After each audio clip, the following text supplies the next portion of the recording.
नमस्ते सर, मैं अजीत कुमार सिंह दिल्ली यूनिवर्सिटी से पीएचडी कर रहा हूँ। हिंदी रंगमंच के बारे में मैं जो अक्रॉस हिंदी बेल्ट के जो 8 राज्य और एक केंद्र शासित प्रदेश दिल्ली है, और इसके अलावा और जो अदर स्टेट्स हैं जहाँ हिंदी रंगमंच है, वहाँ के प्रमुख लोगों से साक्षात्कार ले रहा हूँ कि किस प्रकार से उन्होंने हिंदी रंगमंच को बनाए रखने में, जिंदा रखने में सहायता की है और किस तरीके का महत्वपूर्ण योगदान दिया है। इसके अलावा जो मेरा अनुसंधान ये है कि 1980 से लेकर अब तक हिंदी रंगमंच का विकास जो नाट्य लेखिकाओं के नाटकों पे से संबंधित है, कि इन्होंने जो नाटक लिखे हैं और अक्रॉस हिंदी बेल्ट में इनका मंचन पुरुष डायरेक्टर्स और महिला डायरेक्टर्स द्वारा किया गया, उसका एनालिसिस करना है। सेकंड पक्ष ये है कि अगर उस क्षेत्र में महिला निर्देशिका उन्होंने अपना प्ले लिखा है और उसका निर्देशन किया, उसका भी मुझे एनालिसिस करना है। तीसरा ये है कि उस क्षेत्र में अगर कोई महिला नाटककार है, उनके नाटकों का मंचन किया गया है पुरुष निर्देशक और महिला निर्देशकों द्वारा, तो उसका एनालिसिस करना। और चौथा जो महत्वपूर्ण है वो कि उस क्षेत्र में, उस राज्य या उस क्षेत्र में जिन लोगों ने हिंदी रंगमंच को बचाए रखने में, जिंदा रखने में, उसके उन्नति और उत्कर्ष में महत्वपूर्ण भूमिका अदा की है, उनका इंटरव्यू लेना है और उनके महत्वपूर्ण अनुभवों को लेखबद्ध करना है अपने पीएचडी में। तो इसी क्रम में आज हम बात करेंगे राजस्थान के वरिष्ठ और बहुत ही महत्वपूर्ण डायरेक्टर श्री हेमचंद ताहमड़कर सर का, जिन्होंने यहाँ पे हिंदी रंगमंच को बचाए रखने में और उसके उद्धार में बहुत बड़ी भूमिका अदा की है। आइए हम बात करते हैं श्री हेमचंद ताहमड़कर सर से। नमस्ते सर। नमस्कार जी। सर, मैं चाहूँगा कि पहले आप अपने बारे में हमें बताएं। जी सर, आप अपने बारे में बता रहे थे सर, प्लीज़ मैं चाहूँगा कि आप अपने बारे में बताइए। देखिए सर, बात ऐसी है कि मराठी परिवार में जन्मा होने के कारण मुझे नाट्य कला मुझे विरासत में मिली। मेरी माँ और मेरे चाचा ये दोनों बहुत अच्छे एक्टर और डायरेक्टर थे। मेरी माँ उन दिनों में मराठी स्टेज किया करती थी जबकि आम तौर पर संभ्रांत घर की महिलाएं रंगमंच पर जाना अच्छा नहीं समझती थी।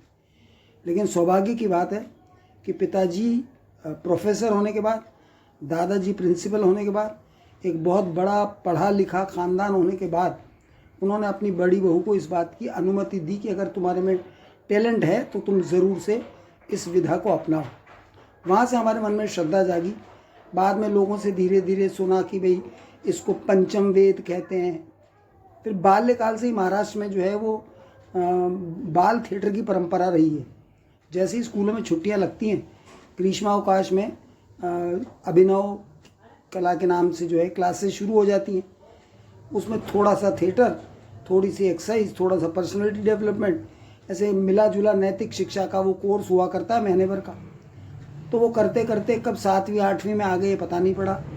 उसके बाद मदर जो थी वो छोटी छोटी भूमिकाओं में हमें काम देने लगी।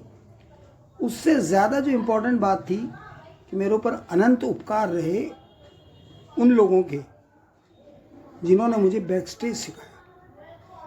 14-15 साल तक मैं नियम से पूना का जो मेरा स्टेज था उसकी कंप्लीट रोज़ाना सफाई करने की जिम्मेदारी मेरी हुआ करती थी। रिहर्सल से पहले वहाँ झाड़ू लगाना, पानी के छींटे देना, पोंछना और दरी बिछाना, ये मेरा काम हुआ करता था। शुरू में मुझे बड़ा बुरा लगता था कि यार ये क्या है कि मतलब जिसकी माँ डायरेक्टर हो उस लड़के से ऐसे काम करवाते हैं। उसने मुझे इतना समृद्ध बनाया कि आज तक कोई भी इंस्टीट्यूट जिसमें लोग डिग्रीधारी पास होके आते हैं ना, मैं उनसे कहीं भी 19 नहीं पढ़ता। बस एक यात्रा चल पड़ी। फिर बहुत पूना के वरिष्ठ दिग्गज रंगकर्मी डॉक्टर प्रोफेसर भालबा केलकर, जो रसायन शास्त्र के एचओडी थे फर्ग्यूसन कॉलेज में, फादर के दोस्त थे, तो धीरे धीरे फादर ने उनके साथ भेजना शुरू कर दिया। बच्चों के नाटक हुआ करते थे, अलग अलग कंपटीशन हुआ करते थे। हम जाने आने लगे, थोड़ा ठीक ठाक सीख गए तो कुछ एक आध दो जगह पुरस्कार मिल गए। बस वो वहाँ से यात्रा शुरू हो गई। कभी भी घर वालों ने ये दबाव नहीं डाला कि घर में सारे लोग चूँकि प्रोफेसर और लेक्चरर लोग हैं तो तुम भी इसी व्यवसाय को अपनाओ। सब ने खुली छूट रखी, तुम्हें थिएटर करना है थिएटर करो। एक बात ध्यान रखना, फादर कहते थे हमेशा, थिएटर से जो विकृतियाँ आती हैं समाज में, हमने देखी हैं, उसका कभी भी कोई अंश हमारे घर में लेके मत आना। उसका मैंने पूरा पालन रखा। उसके बाद में बस हिंदी रंग यात्रा शुरू हो गई 1974 से। गुरुजी ने मुझे पहली बार कहा कि तुम डायरेक्ट करो प्ले। मैंने कहा सर मैं प्ले डायरेक्ट करूं? सर मैं तो पीछे का सेट लगाता हूं, लाइट लगाता हूं, कॉस्ट्यूम करता हूं। कहने नहीं, प्रॉम्प्टिंग भी तो करते हो, डायरेक्ट करो। मुझे एक छोटा प्ले था रमेश मेहता जी का, कहीं दिल्ली से हमको स्क्रिप्ट मिली थी, रेत की दीवार के नाम से। वो मेरे हाथ में पकड़ा दी और मुझे एक टीम पकड़ा दी कि इनको डायरेक्ट करना, फलानी तारीख को शो है। ऐसे डायरेक्ट हमारे यहाँ पहले डिक्लेयर हो जाता था।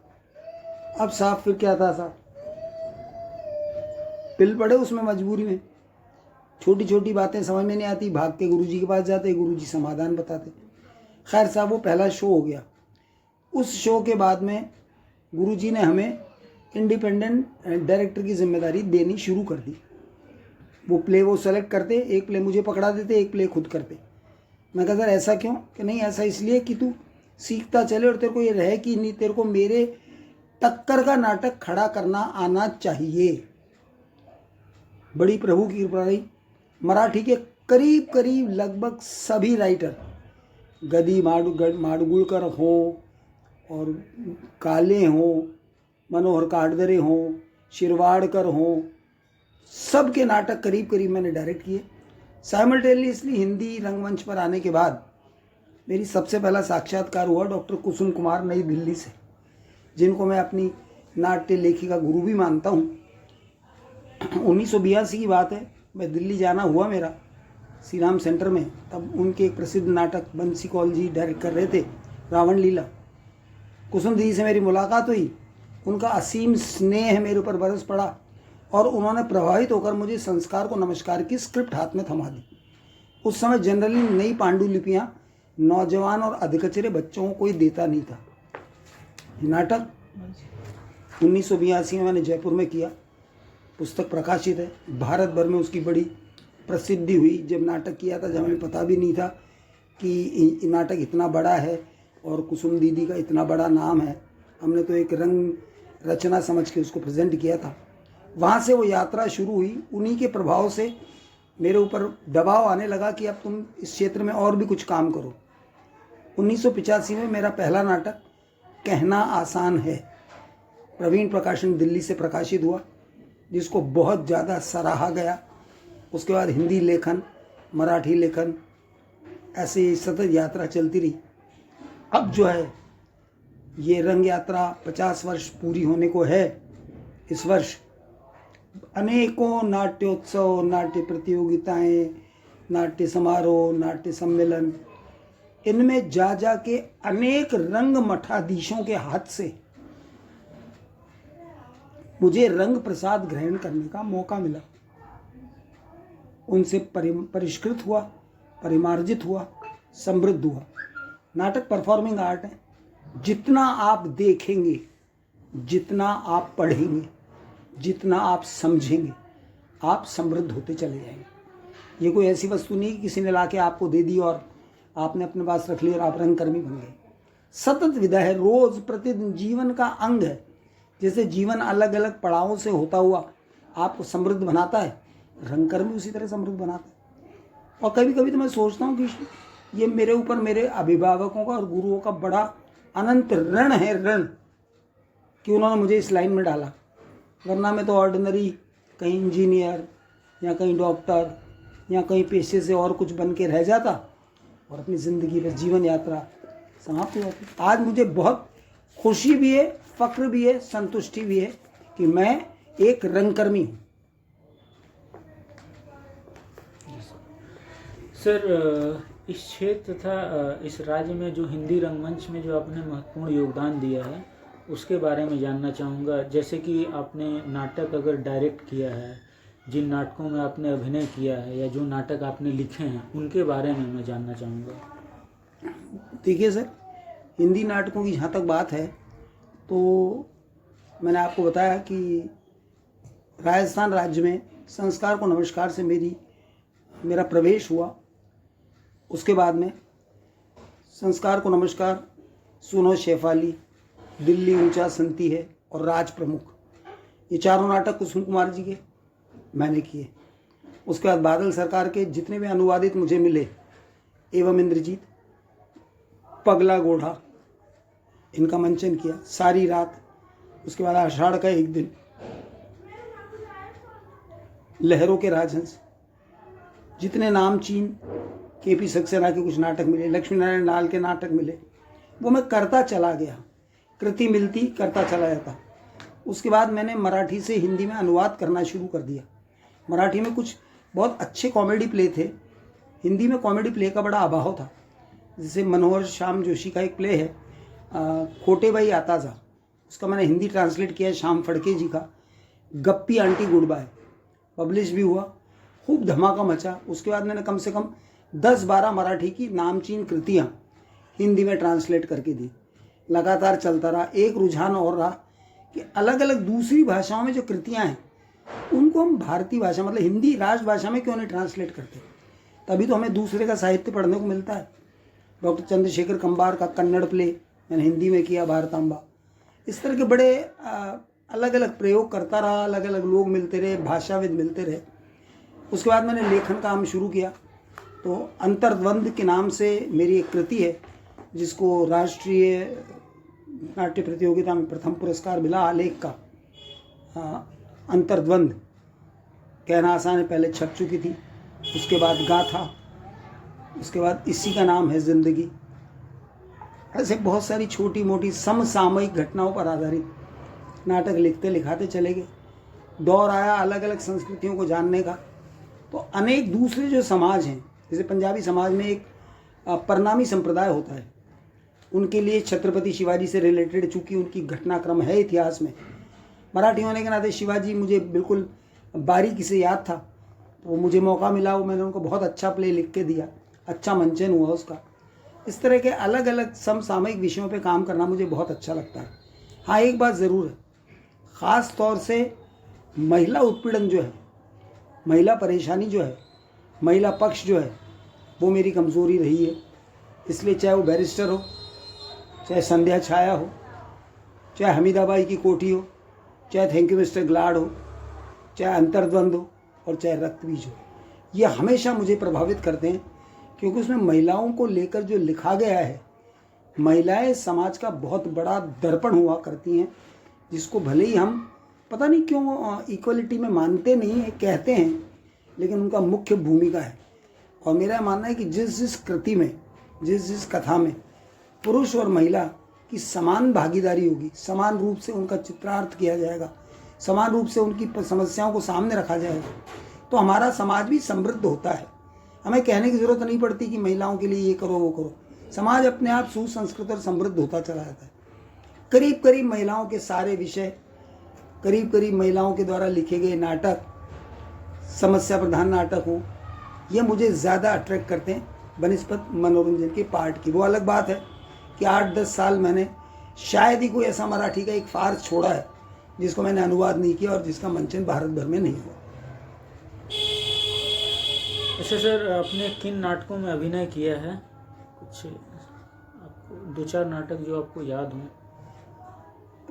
देखिए, सबसे पहले मुझे जयपुर में मौका मिला, सगीना महतो करके बादल सरकार का एक प्ले है, यहाँ के कुछ युवा रंगकर्मी उस समय इसको डायरेक्ट कर रहे थे, तो उसमें एक नक्सली भूमिका के लिए मेरा चयन किया गया। उसने मुझे जयपुर हिंदी रंगमंच पे एज ए अभिनेता स्थान दिलवाया। उसके बाद मैंने मन्नू भंडारी जी का महाभोज किया। उसके बाद मैंने थैंक यू मिस्टर ग्लाड में वीरभूषण पटनायक किया। उसके बाद संध्या छाया में मैंने नाना किया। इस तरह की, चूँकि मेरा मेन पैशन जो है वो निर्देशन था, तो बाकी सारे काम करना, और हमें ये सिखाया गया था कि निर्देशक जो है, हमारे मराठी कल्चर में एक आ जाता है कि जहाँ तक हो उसको स्वयं को, अपने आप को खाली रखना चाहिए, क्योंकि किस वक्त पे किस चीज़ की ज़रूरत पड़े। वो कैप्टन ऑफ द शिप होता है, इसलिए शिप के सारी चीज़ें आखिरी तक उसको ध्यान रखना होता है। तो कभी ऐसा मौका नहीं आया। बाद में कालांतर में ऐसा हुआ कि कुछ निर्देशित नाटकों ने इतनी ऊंचाइयां छू ली कि हो सकता है लोग चाहते भी हों मुझे एज ए एक्टर कास्ट करना, पर वो संकोच में ही मेरे तक नहीं आए। और मैं अपने प्ले में कभी भी मेन रोल करना पसंद नहीं करता, ना मैंने किया, क्योंकि मैं अपनी दोहरी भूमिकाओं का निर्वाह एक साथ नहीं कर सकता। ये मेरा आज भी मानना है। जी। अच्छा सर, इस क्षेत्र में हिंदी रंगमंच की स्थिति के बारे में आप बताइए। देखिए साहब, हिंदी रंगमंच की स्थिति के बारे में बार बार बात करते हैं अपन, तो मेरा एक बड़ा छोटा सा निवेदन रहता है कि एक परंपरा जो 1600 सन से शुरू हुई अन्ना साहब किर्लोस्कर द्वारा महाराष्ट्र में, दूसरी परंपरा शुरू हुई 1700 के मध्य में बंगाल में, और तीसरी परंपरा अगर हम बात करें तो भारतेंदु युग की बात करें तो स्वतंत्रता के कुछ समय पहले तक, इनमें जो 200-250 साल का जो अंतर है ना सर, ये बहुत बड़ा अंतर है।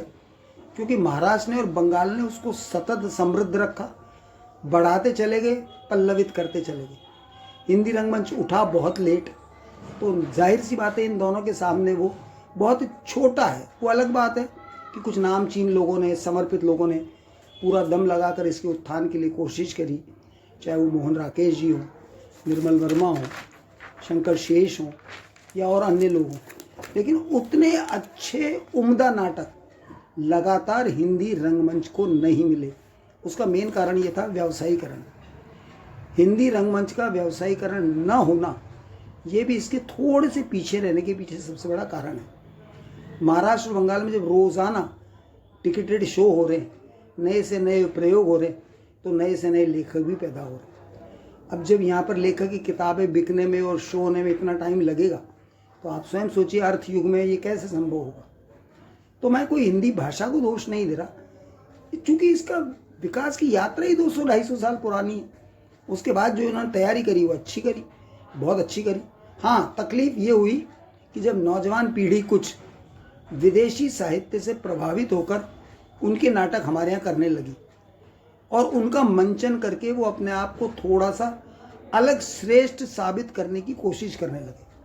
हमारे देश ने महाकवि कालिदास दिया है। जिसने कालिदास नहीं पढ़ा वो हमें शेक्सपियर की बात बताए तो थोड़ा सा मुझे तकलीफ होती है।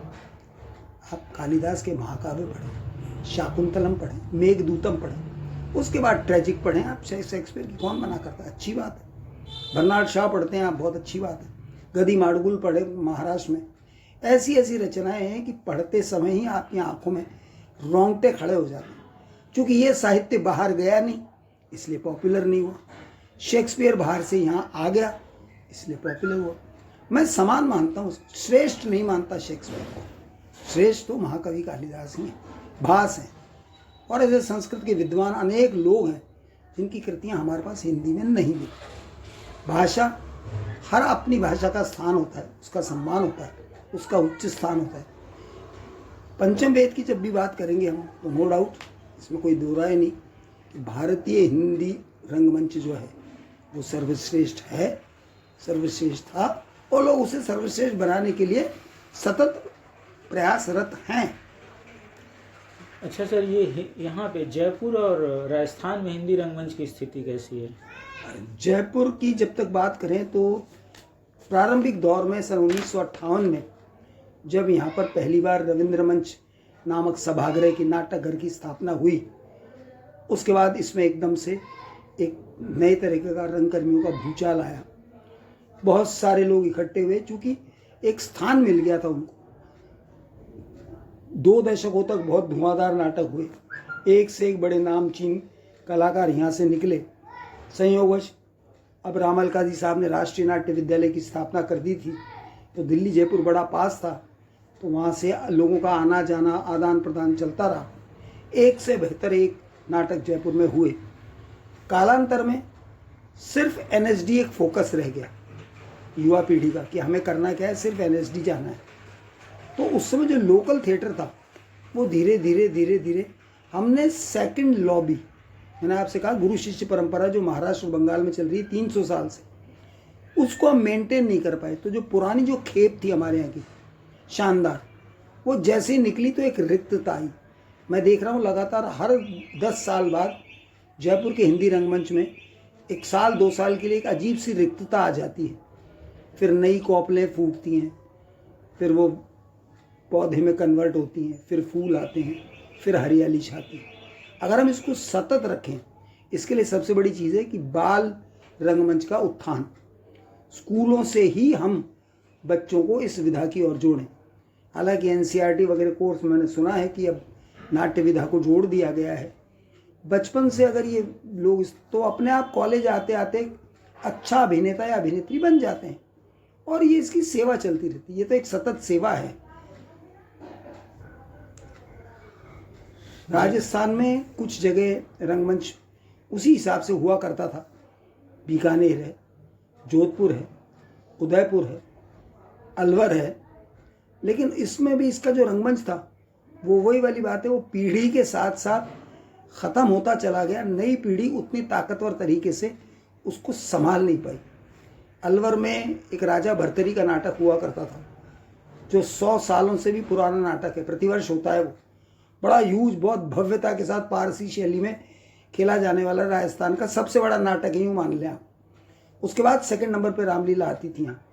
धीरे धीरे धीरे धीरे धीरे उसका लोप होता चला गया, कलाकार रहे नहीं, नई पीढ़ी जुड़ नहीं पाई। बीकानेर का रंगमंच भी यदा कदा नए लोग आते हैं, जुड़ते हैं, करते हैं, शुरू करते हैं। जोधपुर में संगीत नाटक अकादमी है, उसके बावजूद भी यही है कि वहाँ कोई बहुत अच्छी संस्थाएं सतत काम नहीं कर पा रही। बाकी सब जगह तो ठीक ठाक सा हाल है।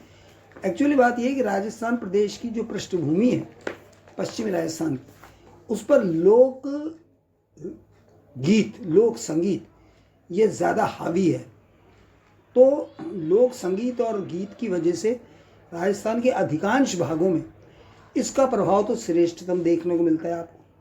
अंतर्राष्ट्रीय स्तर पर यहाँ के दिग्गज लोगों ने यहाँ की सौंधी माटी की गंध को पहुँचाया है, चाहे सुरों से हो, चाहे ताल से हो, चाहे नृत्य से हो। नाटक पक्ष में वो लोग कम तैयार हो पाए, और जिन लोगों ने यदा कदा काम किया वो सब दिल्ली और फिर आगे महानगरों में जाके सेटल हो गए, तो वो जयपुर आकर वापस काम नहीं कर पाए। जी अच्छा सर, इस क्षेत्र तथा राज्य में कोई हिंदी लेखिका हैं जो उपन्यास या नाटककार जो स्त्री उम्र से जुड़े मुद्दों पर लगातार लिख रही हैं, अगर आपके संज्ञान में है तो? देखिए सर, ऐसा है कि यदा कदा 1-2 पुरानी किताबें मिल जाती हैं। एक शांता गांधी के नाम से है, जिन्होंने जसमा ओडन नाम से एक नाटक लिखा हुआ था। जसमा ओडन एक यहाँ की लोक कहानी है, जैसे ढोला मारू है, शीरी फरहाद है, लैला मजनू, इस तरह की कहानी है। उसका उस पर नाटक भी लिखा था, लेकिन उसमें लोक संगीत का पुट साथ में जुड़ा हुआ है। तो ना तो अब लोक संगीत मिलते हर दल में, ना उसका प्रभावी मंचन हो पाता। उसके अलावा महिलाओं ने कहानियों पर और आलेखों पर तो अपने सशक्त हस्ताक्षर दक्ष किए, लेकिन हिंदी नाटकों की तरफ उनका रुझान नहीं रहा। यदा कदा रही भी तो उसे दूरदर्शन और आकाशवाणी के लिए छोटे मोटे एकांकियाँ लिखने तक ही रहीं, लेकिन ऐसा कोई बहुत बड़ा नाम या ऐसा कोई नाटक नहीं जिसका उल्लेख हम ये कह सकें कि ये इस राज्य ने महिला लेखिका, नाट्य लेखिका दी। अच्छा सर, हिंदी रंगमंच के विकास में महत्वपूर्ण योगदान देने वाले पुरुष निर्देशक, देखिए यहाँ पे राजस्थान की बात करें तो हिंदी रंगमंच के लिए जिनको हम महापुरुष जैसा कह सकते हैं, सिद्ध पुरुष, जिन्होंने अपना सब कुछ दम लगाकर थिएटर को प्रमोट रखा, 5-7 बहुत बड़े नाम हैं। पहला तो है डॉक्टर रणवीर सिंह, जो राष्ट्रीय इप्टा के अध्यक्ष रहे। लंदन से ग्रेजुएट होने के बाद सामंतकालीन ठिकानेदारों में से एक बहुत बड़े परिवार से रिश्ता रखने के बाद वो ये सब छोड़ छाड़ कर रंगमंच के लिए समर्पित हो गए। इप्टा ज्वाइन कर लिया उन्होंने। पारसी शैली के लिए अलग अलग जगह जाके नाटक करते। उस समय के उनके समकालीन लोग उनका मजाक उड़ाते थे क्योंकि वो बहुत रॉयल फैमिली से आते थे, लेकिन उन्होंने अंत तक, जीवन के अंतिम सफर तक इप्टा को अपने साथ जोड़े रखा। दूसरा एस वासुदेव सिंह, ये गीजगढ़ ठाकुर थे। ये भी इन्होंने हिंदी रंगमंच को अपनाया और जयपुर रंगमंच में जितने भी सिद्धहस्त पुराने नाटक हुए उसमें अमूल्य योगदान रहा। एस वासुदेव सिंह का नाम कभी नहीं भूला जा सकता। तीसरा, अकाउंट्स जनरल एजी डिपार्टमेंट जो होता है भारतीय लेखागार, उसमें एक HP सक्सेना नाम से व्यक्ति आए। HP सक्सेना यूपी से आए और जबरदस्त उर्दू के जानकार और वाक्य संप्रेषण कला के महारथी। उन्होंने अब बहुत कैंप किए, नई पीढ़ी को तैयार किया और यहूदी की लड़की से लेकर अनेकों पारसी नाटक इतनी रिच अवस्था में यहाँ पर उस समय प्रेजेंट किए कि रविंद्र मंच जो था वो एकमात्र बहुत बड़ा केंद्र हो गया। बाहर से भी लोग उनको बुलाने आते थे। उसके बाद उन्हीं के सहयोगी जो निकले, प्रताप सिंह चौधरी, RD मंत्री, DN शैली, ये वो लोग हैं जो राज्य सरकार में नौकरी करते करते इस विधा से जुड़े और इन्होंने रंग कर्म को अपना सब कुछ दिया। RD मंत्री द्वारा स्थापित संस्था कल्चरल सोसाइटी ऑफ राजस्थान, जिसको हम शॉर्ट फॉर्म में CSR बोलते हैं।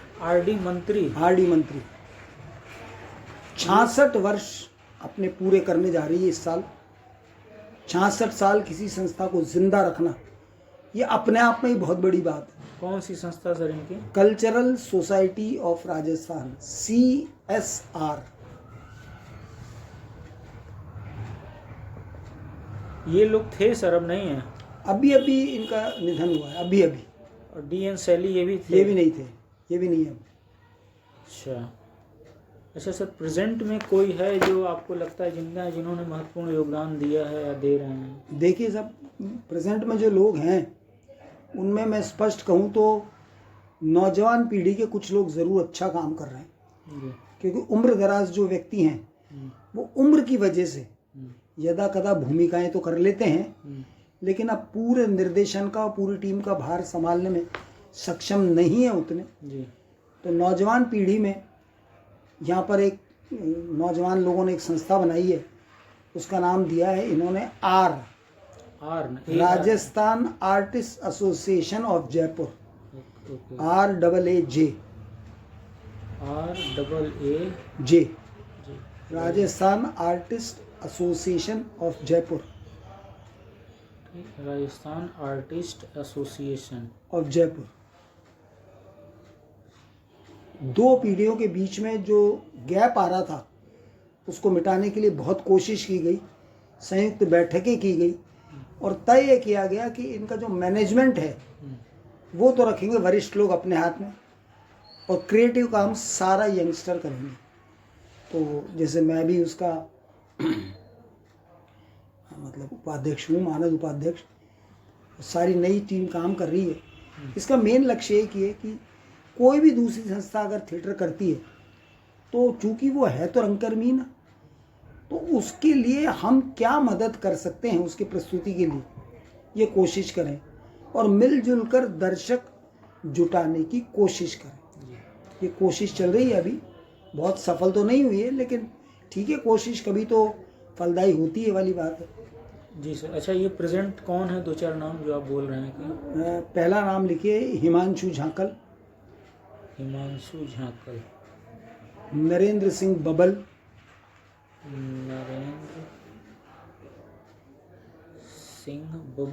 बबल। अच्छा, बबल। सिकंदर चौहान, जी सर, सिकंदर चौहान।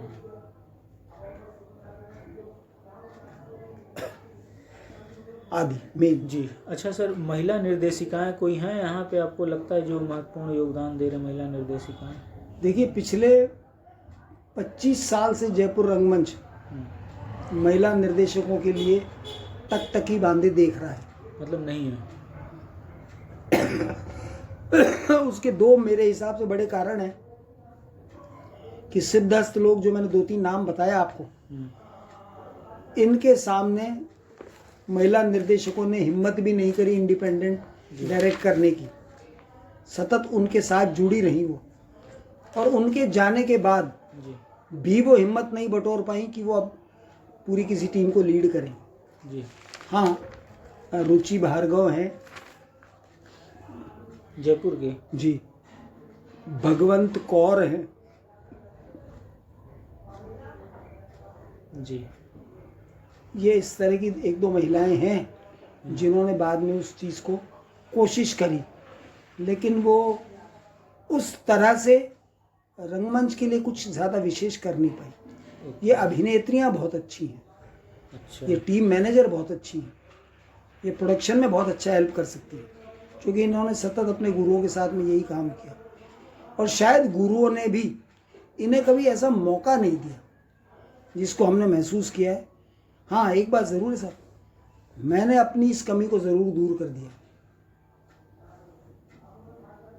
जी मैंने समय रहते ही, मुझे ऐसा लगा कि 3-4 जो आपके खास अच्छे स्टूडेंट होते हैं सोचने वाले, उन सबको एक दिन कह दिया था कि भाई ये 5 नाटक हैं, इनमें से कोई डायरेक्ट करना चाहे तो एक एक नाटक उठा लो। तो 1-2 लोग तो संकोच में मना करते रहे। मैंने कहा संकोच की बात नहीं, मैं कह रहा हूँ यार, मैं सबके साथ हूँ, मैं भी तो देखना चाहता हूँ यार। उसमें से 2 लोगों ने खाली हिम्मत करी थी, एक की हिम्मत कामयाब नहीं हुई। एक लड़की ने स्क्रिप्ट उठा ली, उस नाटक का नाम है प्रहरी। नाटक लिखा गया था, ताज़ा ताज़ा तैयार था, हाथ में पांडुलिपि थी, और उस लड़की ने कहा कि ये मैं डायरेक्ट करूँगी, करो। कि फिर हमेशा मैं करूँगी। तो मैंने कहा हम तो मराठी पद्धति पे जीते हैं। हमारे महाराष्ट्र में एक कहावत है कि पांडुलिपि पहले जिस डायरेक्टर को दे दी गई, वो 90% उसी नाम से प्ले खेला जाता है हमेशा, कहीं भी हो, कि डायरेक्टर ये इस समय प्रस्तुति नियंत्रक फलाना फलाना आदमी लेकर आया स्टील। तो उस बच्ची ने बहुत अच्छे से जिम्मेदारी निभाई। करीब 30 शो भारत भर में उसने उसके किए, 20 से ज़्यादा बार वो नेशनल अवार्ड लाई अलग अलग कैटेगरी में, और सतत उस पर काम भी कर रही है, रंगकर्मियों के साथ तालमेल भी कर रही है, शोध भी कर रही है। मुझे कोई दिक्कत भी नहीं है, मैं शो भी देख रहा हूँ। एक आध बच्चा और है ऐसा, उससे उम्मीद करता हूँ कि वो आने वाले वक्त में थोड़ा सा संभाला। हाथ खुले रहने चाहिए हमेशा। एक अच्छे निर्देशक को ये चाहिए कि वो अपने साथ के जो लोग हैं उनको भी मुक्त हस्त प्रदान करे, इसको रोक के नहीं रखे, उनकी ऊंचाइयों को बांधे नहीं। इस तरह से मैं काम करता हूँ। और उल्टा है, मुझे तो इन लोगों के साथ काम करने से इनके जो आइडियाज़ हैं, जो ये मेरे सामने शायद प्रस्तुत नहीं कर पाते थे, वो मुझे देखने को मिल रहे, तो मैं भी सीख रहा हूँ। मुझे बड़ा मज़ा आ रहा है। नई सोचें, नई ऊर्जा है, नया तरीका है, नए डायमेंशंस हैं। कुल मिलाकर नाटक का जो भाव है, कथ्य है, मूल आत्मा है, उसको नुकसान नहीं होना चाहिए, बाकी कोई भी कैसे भी प्रेजेंट करे। जी सर। अच्छा सर, ये तो महिला निर्देशिका आपने जयपुर में बताई, जो अभी कोशिश कर रही हैं, लेकिन बहुत ज़्यादा फर्क नहीं ला पाए निर्देशन में। लेकिन क्या राजस्थान में और भी क्षेत्रों का कुछ याद है आपको? राजस्थान में देखिए, जितना मैं जो 5-6 नाम आपको बताए जगह जगह, वहाँ पर कोई विशेष महिलाएं हैं ही नहीं।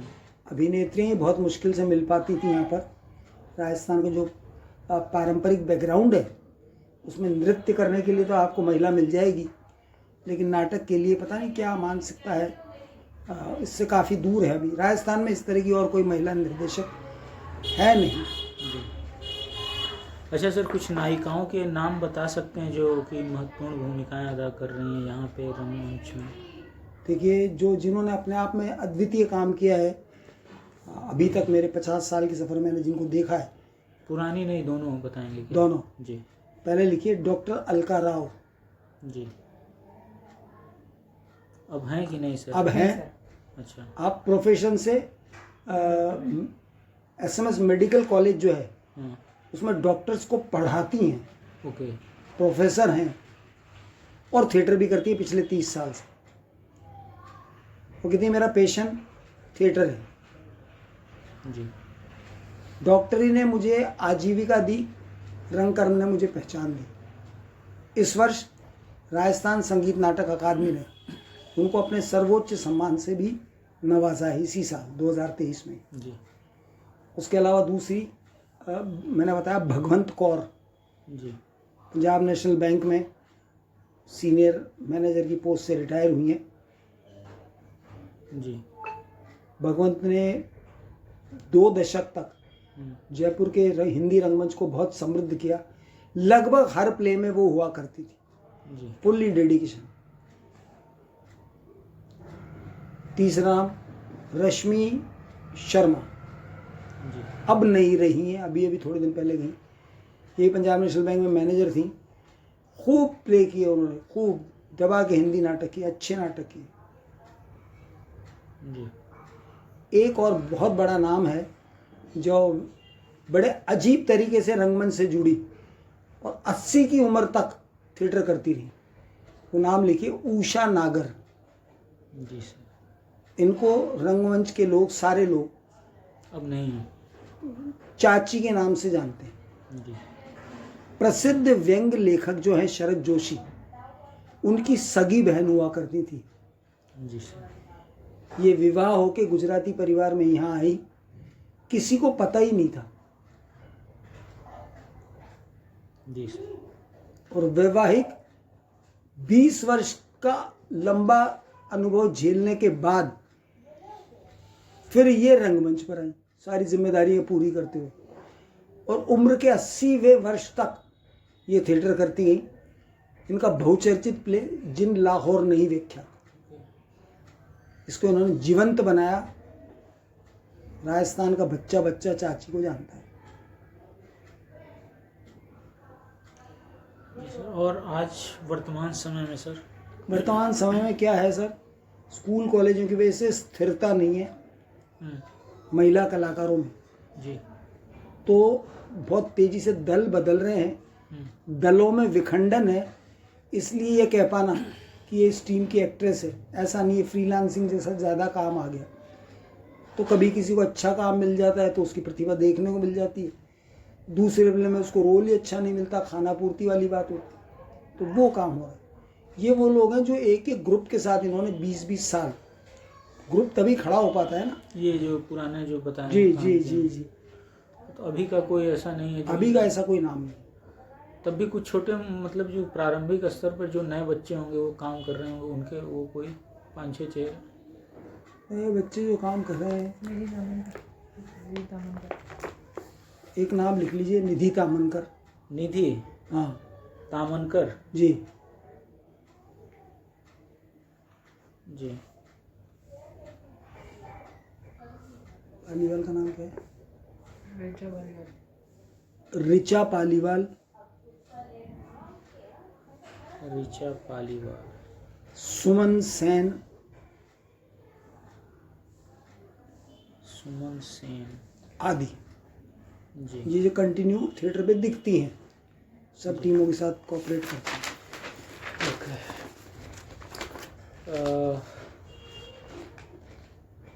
सर यहाँ पे तो मेरे ख्याल से स्त्री नाटककार द्वारा लिखे नाटकों तथा उपन्यासों का रूपांतरण के बाद तो मंचन हो नहीं रहा, ये स्थिति ना शून्य ना है। ना शून्य।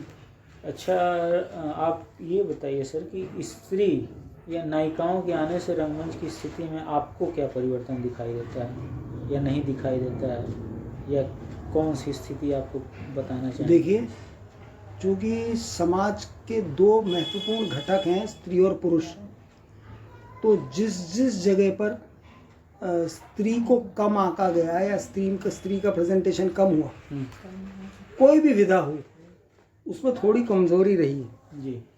रंगमंच जो है उसमें तो सहभागिता बराबर की है, बराबर की सहभागिता है, तो स्त्री का तो पक्ष नकारा नहीं जाना चाहिए। अब वो बात अलग है कि हम स्क्रिप्ट की भूमिका के हिसाब से अगर उसकी लंबाई चौड़ाई नापते हैं तो कई नाटक ऐसे हैं जिसमें स्त्रियों की भूमिकाएं कम होती हैं, कई नाटक ऐसे हैं जो है ही नारी का प्रधान, तो कृति पर डिपेंड करता है। लेकिन जिस नाटक में महिला कलाकार होती हैं बराबर की, वो नाटक विषय कोई भी रहा हो, विषय वस्तु, वो अन्य नाटकों की अपेक्षा दर्शकों को ज़्यादा प्रभावित और आकर्षित कर पाता है। यह अलग बात है कि प्रस्तुतिकरण कैसा हुआ है, क्योंकि नारी की संवेदनाएं, भावनाएं, नारी की उपस्थिति और लेखक द्वारा लिखा गया उसका किरदार, इसको तो कोई एक नारी ही व्यक्त कर सकती है। जी।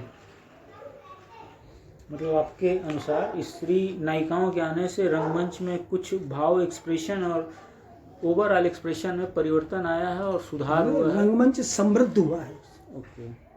रंगमंच बहुत समृद्ध हुआ है महिलाओं के आने से।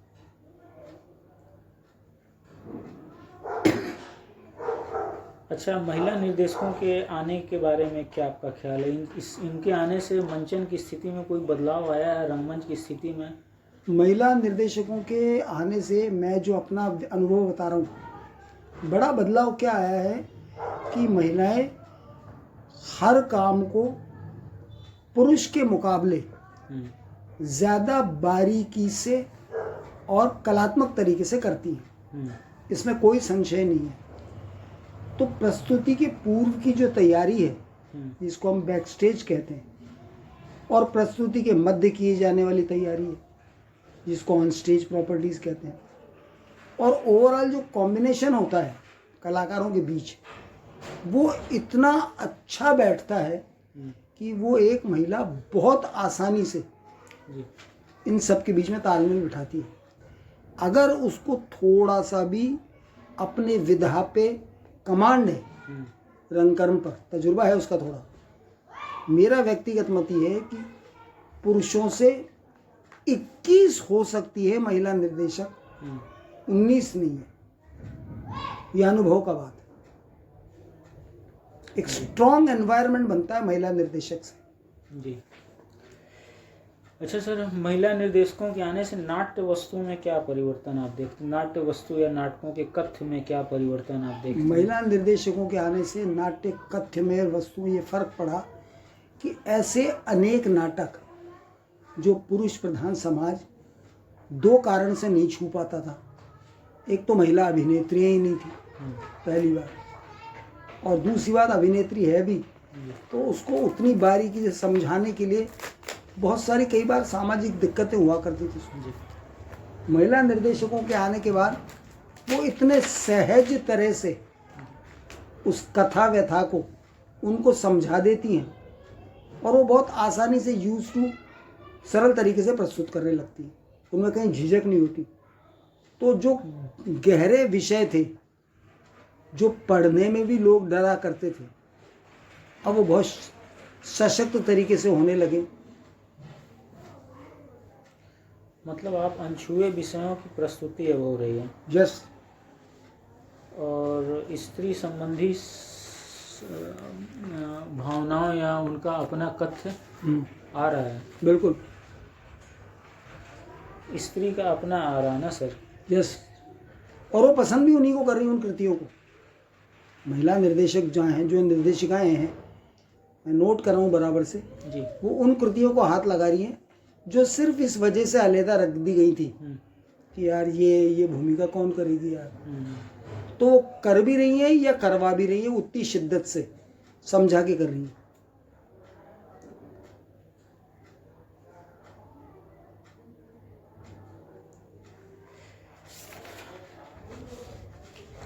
अच्छा सर, इस क्षेत्र में सरकार की क्या भूमिका आप देख रहे हैं यहाँ रंगमंच के क्षेत्र में? यहाँ पर देखिए सर, राजस्थान की जो सरकार की स्थिति है रंगमंच के क्षेत्र में, वो बहुत ख़राब है।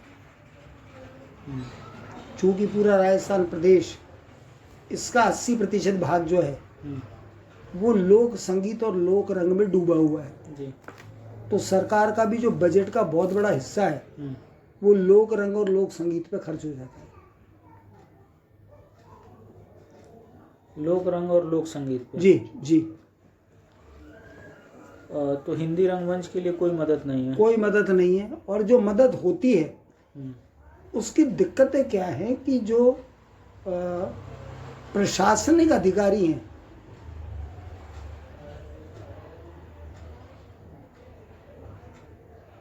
वो रंगकर्म तो समझते नहीं, कृतियां समझते नहीं, साहित्य समझते नहीं, तो उनके लिए तो वो रंगकर्म 4 पेज का फाइल में दबा हुआ दस्तावेज हो जाता है। जी सर। और दस्तावेजों के हिसाब से उसकी जांच होती है और उसको ग्रांट दे दी जाती है। अच्छा निकल आया तो जनता का भाग्य, नहीं निकला कोई बात नहीं, अगले साल फिर अप्लाई कर देना। गुणवत्ता पर विचार नहीं किया जा रहा। जी, गुणवत्ता पे कोई ध्यान नहीं दिया जाता ना सर। हाँ, एक समिति होनी चाहिए जिसको अपन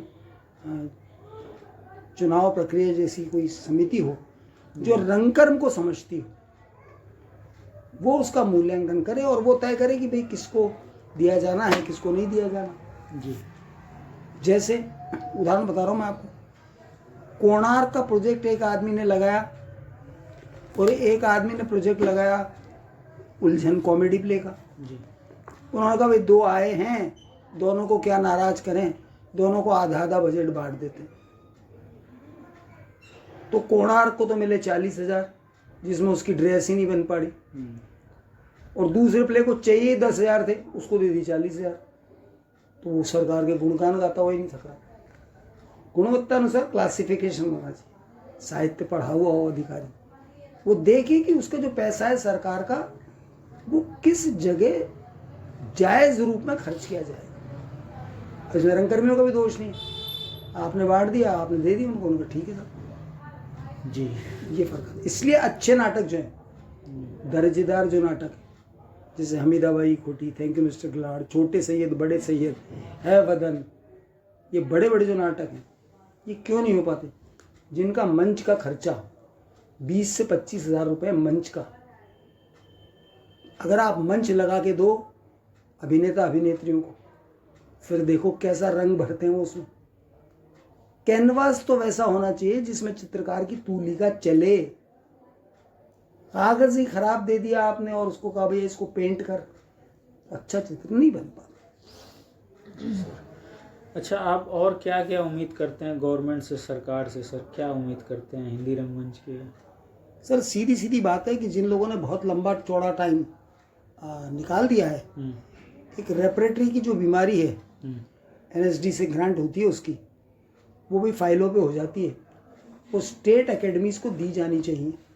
रेपेट्री का क्या लिखूं इसको, आप क्या बोलते हैं? वो लिखते हो रंग प्रशिक्षण अनुदान योजना। अच्छा, रंग प्रशिक्षण अनुदान योजना,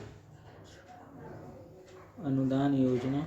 इसमें एक गुरु अपॉइंट किया जाता है जी, 2 या 3 साल के लिए, और उसको 5 या 6 बच्चे 3 साल के लिए दे दिए जाते हैं। 6 साल में उन्होंने क्या प्रस्तुतिकरण करी ये आप दिखाओ, तनख्वाह भी अच्छी मिलती है। और अच्छा, गुरु और 3 शिष्य? नहीं, 4 से 6 शिष्य सरकार तय करती है। हाँ, ओके। गुरु को सर फीस, वो सैलरी? हाँ, 40 से 50,000 रुपये महीना है सर। 40 से 50,000 महीना। और शिष्य को सर? शिष्य को शायद 10 से 12 या 15,000 है पर मंथ। और कोई इसका आप क्या बोल रहे हैं, इसका क्या हो सर? इसकी ये जो रेपरेटरी जो दिल्ली से फाइनल होती है, NSD से ही दिल्ली में लगती है फाइलें, वहाँ से अलॉट हो जाती है। स्टेट लेवल पे जो लोग काम कर रहे हैं ना, या तो दिल्ली उनका एक पैनल बनाए, मतलब NSD उनके अनुभव के आधार पर उनका इंटरव्यू ले, जो भी करे तय करे और फिर फाइनल करे। तो ये लोग सतत, हाँ, इसमें सरकार को एक फ़ायदा और कि 5 साल से ज़्यादा कोई भी गुरु इसका इस्तेमाल नहीं करेगा, ये मैं आपको बता देता हूँ। उसका कारण है उम्र के उस परिपक्व पदान पर है वो, कि वो 24 घंटे प्ले कर सकता है, उसको कुछ नहीं करना। बच्चे आ रहे हैं सुबह से क्लास में जाते हैं 8 से 8, जाओ, उनको भी जोर नहीं आता, और अच्छे प्रोडक्शंस होंगे। दूसरी बात, ये जो अनुदान योजना जो बांटने का तरीका है ना सरकार का, उसको बहुत ठीक करने की जरूरत है। जी, प्रत्येक वित्तीय वर्ष में 8 या 9 महीने तक तो इस अनुदान को दबाए रखना जी, और अंतिम 3-4 महीनों में उस अनुदान को पूरा करना है, वरना लैप्स हो जाता है तो फिर बंदर बांट की तरह बांट देना। जी सर। इससे पैसा तो खर्च होता है और प्रस्तुतियां कब होके चली जाती हैं कोई किसी का देख नहीं पाता। मैंने ऐसे देखे कि एक ही दिन में 3-3 शो थे। किसी का डांस का प्रोग्राम कहीं था, किसी का गीत संगीत का प्रोग्राम कहीं था, हमारा प्ले कहीं था। दर्शक तो सीमित है ना, दर्शकों के लिए कर रहे हो आप ये चीज़, दर्शकों को आपने मौका ही नहीं दिया, आपने पूरा कर दी खाना पे। बैनर लगे, पोस्टर लगे, सरकारी हो गया, आपकी एनओसी मिल गई, सबकी सब हो गया। अच्छा, थोड़ा सा रंगकर्मियों को पैसा मिल जाता है, तो रंगकर्मियों ने भी क्या शुरू कर दिया, नवंबर दिसंबर तक तो जागते ही नहीं आजकल, फाइल लगा दी, दिसंबर बाद देखेंगे, तो जनवरी फरवरी और मार्च तो धुआंधार समेटते ना कैसे भी करके। 31 मार्च से पहले पहले शो हो जाना चाहिए, 15 अप्रैल तक सबमिट करनी है। गवर्नमेंट भी कहती है सर इतना पैसा दिया हमने। और क्या सर चाहते हैं गवर्नमेंट से? सर गवर्नमेंट से यही चाहते हैं कि जो जैसे एनसीईआरटी में करा है ना इन्होंने, ऐसे स्नातकोत्तर पे जिन्होंने नाटक पढ़ा है, कम से कम उनको एडहॉक बेसिस पे, कोई लमसम बेसिस पे, कोई ऐसी योजना निकालकर उनको स्कूलों में अपॉइंट करने की कोई ना कोई स्कीम गवर्नमेंट निकाले। सबको रोजगार मिलेगा तो बहुत अच्छे से काम होना शुरू हो जाएगा। ओके।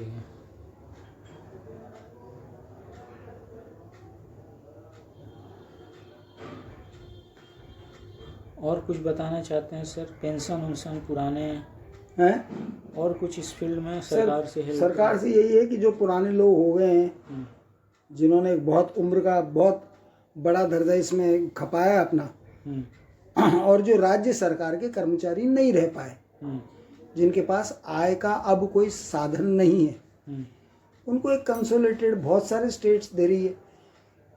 कर्नाटक उसमें, हाँ उड़ीसा में 5,000 से 10,000 रुपये महीना ये गवर्नमेंट पेंशन दे रही है कलाकारों को न्यूनतम। कर्नाटक में भी 6 से 8,000 रुपये दे रही है। कोई भी हो, किसी भी फील्ड का हो, वादक हो, गायक हो, क्योंकि वहाँ इस तरह के लोग ज़्यादा हैं। कर्नाटक में 5,000? कर्नाटक में 5 से 8,000 के बीच। ओके। उड़ीसा में 6 से 10,000। अभी ये इंडिया में हर जगह नहीं है सर, यही 2 स्टेट्स में है। ओके। और तो ये इसका इसलिए मालूम कि इनका हमको मालूम है जी, और जगह मालूम नहीं है, होता भी हो तो ये भी रंगकर्मी आते हैं जब बताते हैं। जैसे मैं आपको उड़ीसा का बताऊं, उड़ीसा में एक जगह है, नाम भूल रहा हूँ मैं, वो कहाँ से आया था हमने, बनारस से आया था वो चश्मे वाला, जिसने अपना थिएटर खड़ा कर लिया अपना। वहाँ पर 3 लोग हैं सर ऐसे, जिनकी इन्होंने शुरू करा दी। कोई नहीं, उनके 3 कलाकार हैं, वो तीनों को वहीं रखते हैं। वो खाना पीना दवाई मतलब सब फैमिली की तरह। 30,000 रुपये उनके आ रहे हैं। तो उन्होंने कहा हमें उपकार नहीं कर रहे इन पर, हम लोग मुहैया मिल रही थी, लड़ झगड़े करा दी। एक छोटी ज़मीन खरीदी उन्होंने, उसमें 4 कमरे बना दिए साहब, कलाकारों की। कोई मालिक नहीं इसका, सब कलाकार मालिक। सुभाष राय ऐसा कुछ नाम है उसका। उसने कहा था सर मैं आपको 2025 में बुलाऊंगा, तो 4 मंजिला खड़ा कर चुका हूँ इसको, आप देखना। मैं तो घूमूंगी और देख रहा हूँ कोई कलाकार ऐसा है और वाजिब है और उसको ऐड नहीं मिल रही है, उसके घर वाले नहीं रख रहे या कुछ भी रख रहे, हमारे सेंटर में रहे यार। अब बोले बुजुर्ग आदमी है यहाँ पर, कोई 2-4 चीज़ भी बजाने की बताया था। हमारे जैसे इंस्ट्रूमेंट चलते हैं, हमारे तो फ्री का उस्ताद है और रहता है, तो माहौल हमारे यहाँ रहता है कलाकारों का। करा है उसने शुरू सुबह से रही, इसलिए मैंने बताया आपको। अब जैसे आपने ऋषि का जिक्र किया था, मैं आपको बताऊँ, आपको शायद नहीं पता होगा, ऋषि बहुत गरीब घर से बच्चा आता है। उसके फादर ऑटो चलाते थे, ऑटो ड्राइवर। उन्होंने ऋषि से पूछा भाई क्या करना है तुम्हें? मेरा थिएटर करना है। ज़मीन पड़ी थी पुरानी पुश्तैनी, टूटी फूटी। मैंने ऋषि के पहले जब नींव भरी थी, मैं छत पर फेस्टिवल करके आया हूँ। मैं पूरा सेट बना के मैं रांची में तहलका मचाया था। अब उसने होटल बना लिया उसको, करत करत अभ्यास के। बनारस अधिवेशन में जब वो आया था, उसने कहा था दादा आपके मुंह से एक घोषणा कराना चाहता हूँ। यार मेरे मुंह से क्यों भाई, पिछले साल की बात। कि नहीं करोगे तो आप ही। मैंने कहा अच्छा बता। तो हमने अनाउंस किया था, उसके फादर के नाम से रखा है, पता नहीं क्या उसका सभागृह का नाम है, कि कोई भी ऐसा रंगकर्मी जिसको कभी भी कोई परिवार वाले संभालने के हाथ खड़ा कर दे, हाँ, कृष्णचंद्र स्मृति सभागृह, तो मेरे यहाँ भेज देना। तेरे क्या करे, मेरा कमरे बना दिया आप छत पे जिस पे करके आए थे, होटल खोल दिया, नीचे चलने भी लगा होटल। बाबूजी के नाम से इतना पैसा आ जाता है तो मेरे को तो कुछ भी नहीं चाहिए। वैसे भी तो लाइट जलाऊंगा कमरों में, वो लोग वहाँ रहेंगे, खाना आपकी बहू खिलाएगी। बहुत बड़ा काम है। मैंने अनाउंस किया तो सारे खड़े हो गए थे बनारस डिवीजन में। छोटा सा बच्चा है ऋषि, छोटा सा, ऐसे ही मोहब्बत नहीं करता उससे। दादा हमें लोग क्या करना है यार, बोले मेरे पास इतनी ज़मीन थी, आपने देखा है हम कैसे रहते थे, अब मकान बन गया हमारा, सब कुछ अच्छा हो गया, बच्चे भी बड़े हो गए, हम भी बड़े हो गए, हमारे बाबूजी साथ में लेके तो हम थोड़ी लेके जाएंगे। तो थिएटर वाले हैं, कभी आ जाए भेज दो उनको, ऋषि के यहाँ चला जाए, जा रह जा वहाँ, 20 आदमी आए तो भी रहे, खाना पीना तो तेरा देख लियो, रहे, नहा धो, लाइट, बाथरूम, लेटरिन बाथरूम सब। तो कुछ लोग ऐसे अब निकल के आ रही नौजवान। जी सर। सर और कुछ बताना चाहेंगे कि आपको लगता है कि हो गया, कि और कुछ सरकार से अपेक्षा है आपकी? सरकार से अपेक्षा बस इतनी सी। अच्छा सर, हिंदी रंगमंच में आपको यहाँ पे क्या स्ट्रेंथ दिखती है जयपुर में? क्या चीज़? हिंदी रंगमंच की कोई स्ट्रेंथ आपको जयपुर में दिखती है? देखिए राजस्थान में हिंदी रंगमंच की राजस्थान में पहले भी बहुत अच्छी स्ट्रेंथ थी। मैंने आपसे कहा ना, जैसे 5-5-10 साल बाद एक गैप आ रहा है, उसका कारण बड़े लोग भी ढूंढने में लगे हैं, बड़े मतलब सीनियर लोग जी। हम लोग नई पीढ़ी को तैयार नहीं कर रहे। सरकार जी हमारे साथ जाती, वो नई पीढ़ी खत्म हो जा रही। जी। अब जैसे मैं आपको बताऊँ, अभी मैंने आपको बताया ही है, कल ही जो कल दिन गया, कल ही आरडी मंत्री जी का निधन हुआ है सूरत में। CSR वालों को, अपनी बेटी के पास रहते थे, उनके पास में राजस्थान का सबसे बड़ा नाट्य पुस्तकालय है। मैंने मुहिम छेड़ रखी थी, लेकिन वो एडमिट थे तो फिर बात हुई नहीं। अब निधन हो गया, अब 18 को सभा रखी है, तो उनके घर वालों से बात करेंगे। हमने उनके घर वालों से कहा था आप तो रद्दी में बेचोगे इसको। 3 कमरों में लाइब्रेरी है नाटकों की, जो आदमी ने 70 साल में जुटाई है। घर वाले तो बेच देंगे। मैंने कहा था हमको आप टेक ओवर कर दो, गिन के ले लो, किताब गिन के हमें दे दो, हम उन्हीं की स्मृति में लाइब्रेरी चलाएंगे। हर्षिंद ने प्रपोजल भी दिया था अपने अंडरग्राउंड का, दोनों ग्राउंड खाली कर देंगे, लाइब्रेरी बना देंगे। वीक में 3 दिन मिलेगी रंगकर्मियों को निःशुल्क पुस्तक। यहाँ आओ, किताब ले जाओ, वापस आएंगे। हाँ सर, 2-3 मतलब पॉइंट वाइज आप स्ट्रेंथ बता सकते हैं, ताकत क्या क्या सर?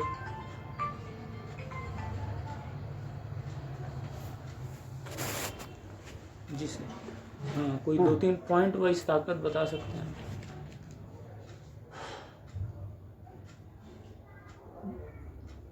नई पीढ़ी जो है वो बहुत तेजी से थिएटर सीखना चाह रही है।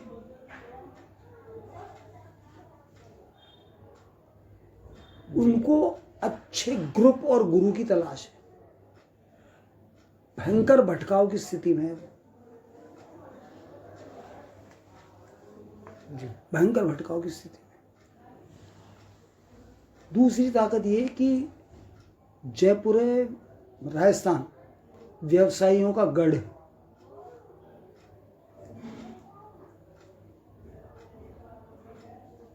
जी। यहाँ अर्थ की समस्या नहीं है। ओके। नोट बिखरे पड़े हैं, समेटने वाले में दम नहीं है।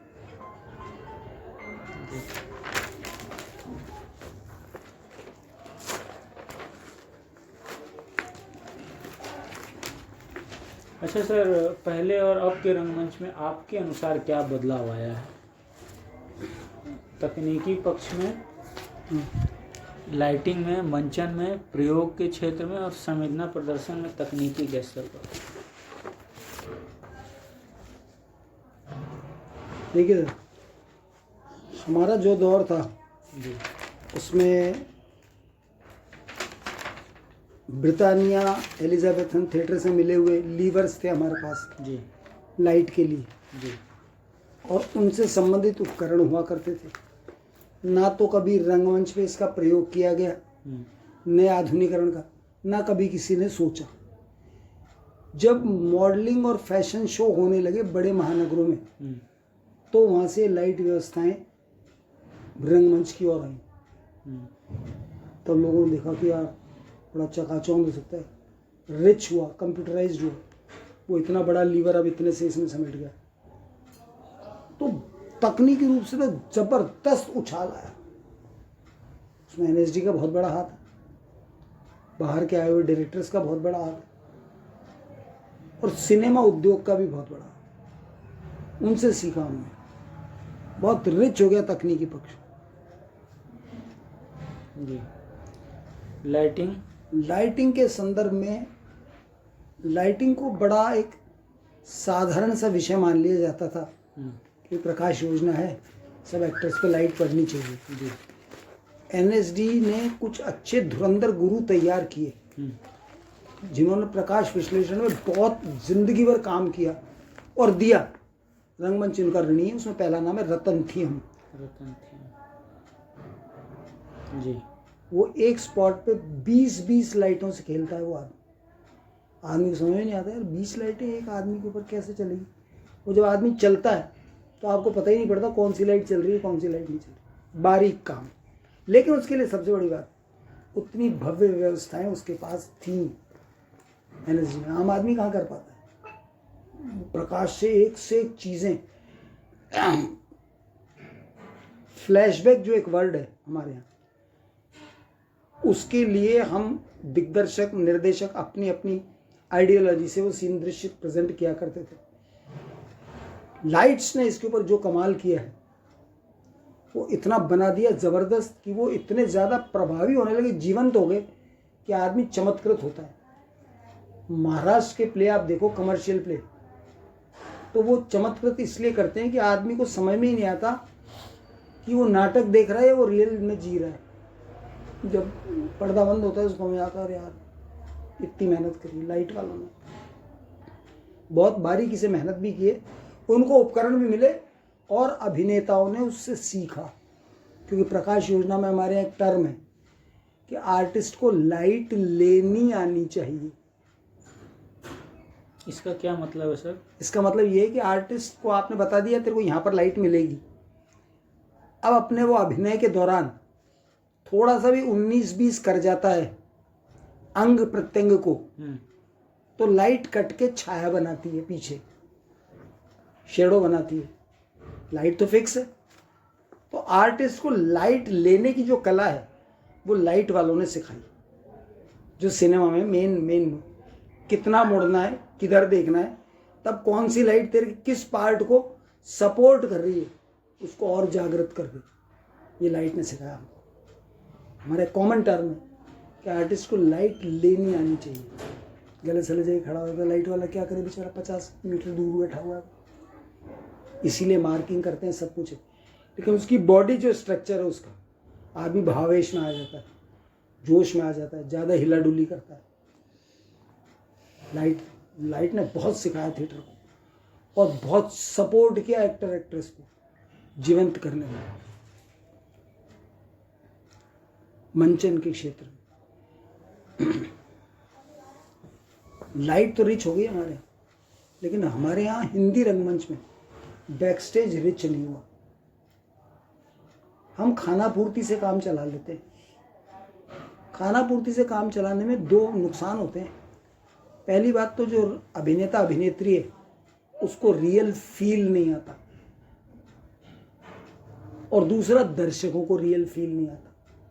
मंच सज्जा में हम कमी नहीं रखें। बैकस्टेज के 4 प्रमुख अंग, आंगिक और वाचिक अभिनय के बाद जो 2 बड़े अभिनय हैं, सात्विक और आहार्य, वो आपकी स्टोरी को ऐसा घेर के रख देते हैं कि आदमी मैजिक वाली स्थिति में जाता है, शून्य हो जाता है। उनके चश्मे से दिखता है आपको, आपका विवेक काम नहीं करता, वहाँ सिर्फ लाइट और मंच काम करता है। मंच पे। हाँ, इसमें एक दुर्भाग्यपूर्ण बात और है कि कुछ लोगों ने इसमें एनएसडी वालों का बहुत बड़ा हाथ है कि वो बड़े तामझाम लगाने के लिए उन्होंने कहा मैं इसमें प्रयोग धर्मिता अपनाता हूँ, एक्सपेरिमेंट कर लेता हूँ। दर्शक सब समझते हैं, तो दर्शक तो सब समझते हैं, तो दर्शक समझ के फिर प्रतिसाद भी वैसा ही देते हैं। आप सामान लगाना नहीं चाहते, आप कहते सर मैंने आइडियलिस्टिक। और कुछ लोगों ने इसको ऐसा ले लिया सर, जैसे पेंटिंग में एक वर्ड मेरे मित्र कहा करते थे, एब्सर्ड पेंटिंग। चित्रकार ने बना के रख दी, आप खोजो आपको क्या समझ में आ रहा है, उसने टाइटल लिख दिया नीचे, अब आप बहस ही करते रहो उससे, क्योंकि मैंने तो ये बनाया।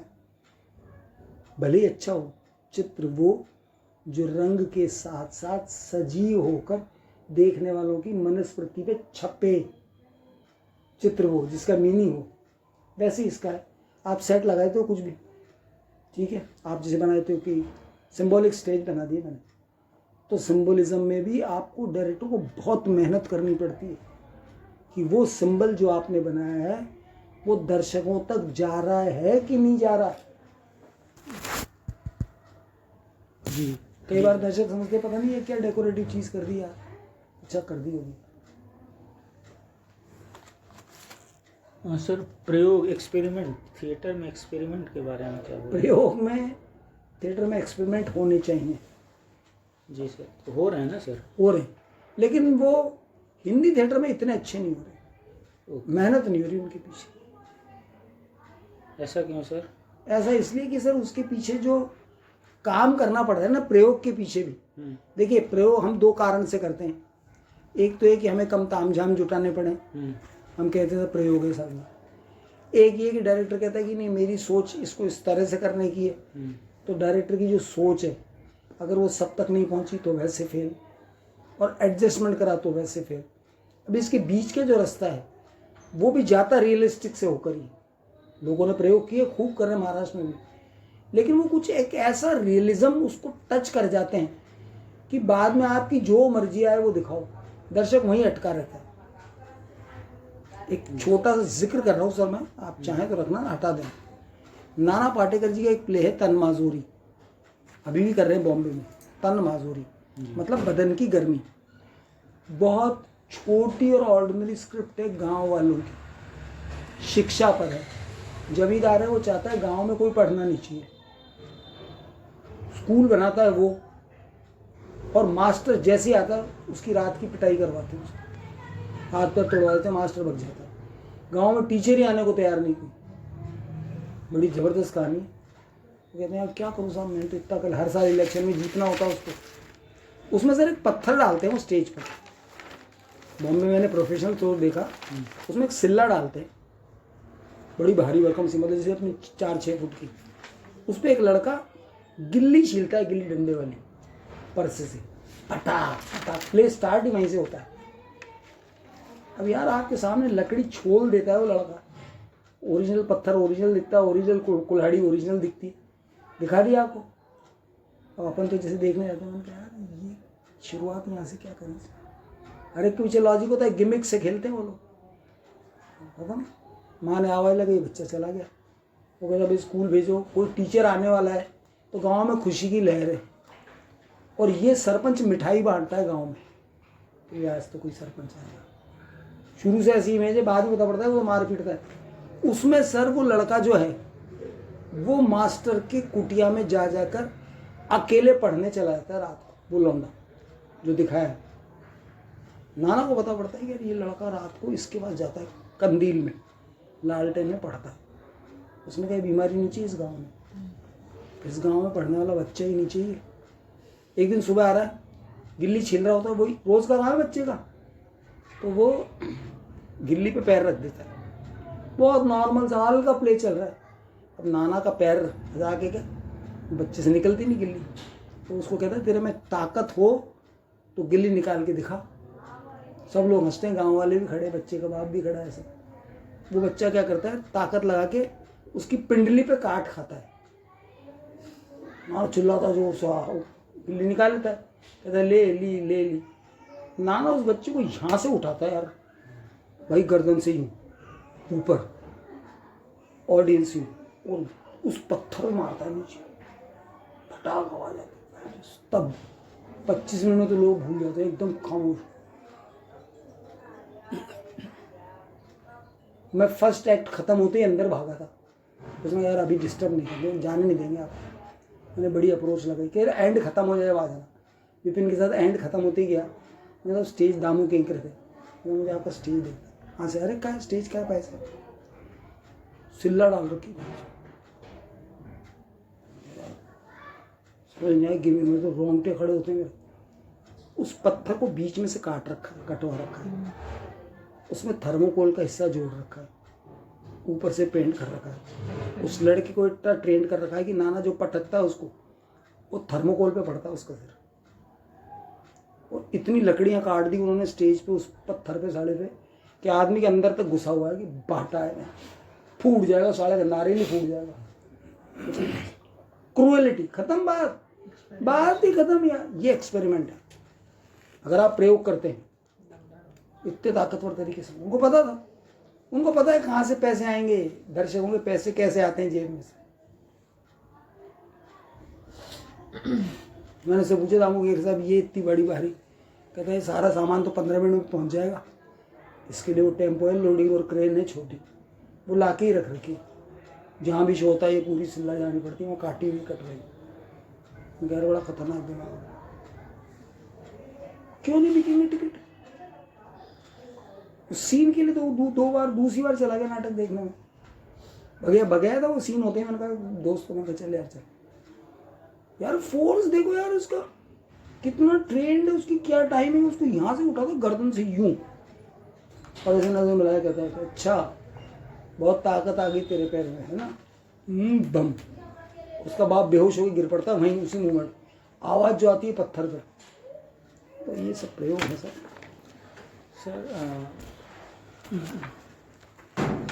अंतिम है कि भावनाओं के अंतिम वाला देखिए सर, संवेदना प्रदर्शन में तकनीकी प्रयोग में। सर ऐसा है, मैंने आपको बताया कि तकनीकी पक्ष में मैं दो चीज़ों को बहुत इंपॉर्टेंट मानता हूँ जी।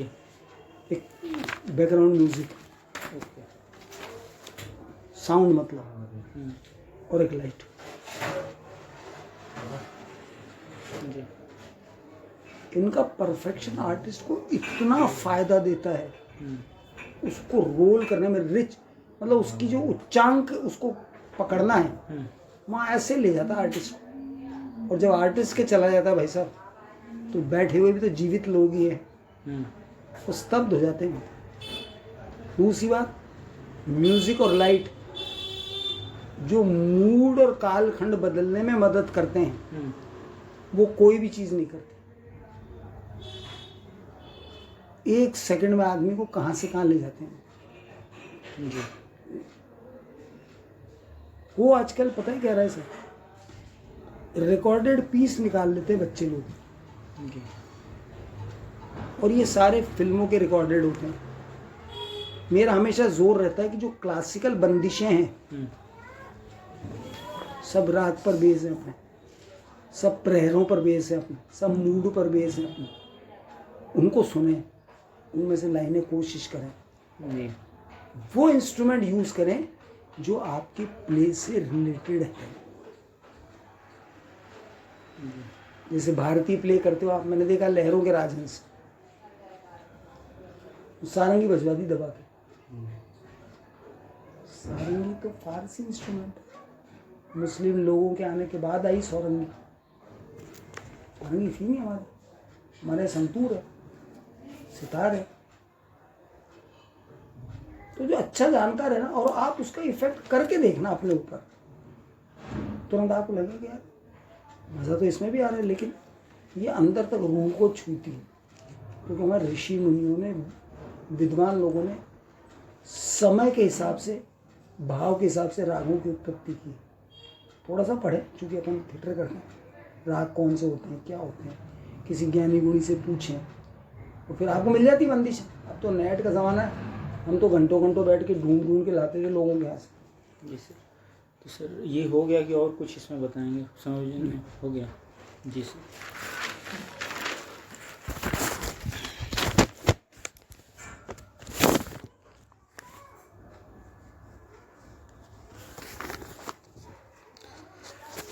अभी हम बात कर रहे थे राजस्थान के जयपुर शहर के श्री हेमचंद तामड़कर सर से, जो कि वरिष्ठ रंगकर्मी हैं। सर ने बहुत ही अच्छे तरीके से मेरे रिसर्च से संबंधित महत्वपूर्ण सवालों का जवाब दिया। सर ने अपना बहुत ही महत्वपूर्ण समय दिया मुझे, इसके लिए सर का बहुत बहुत आभार। Thank you sir. Thank you sir.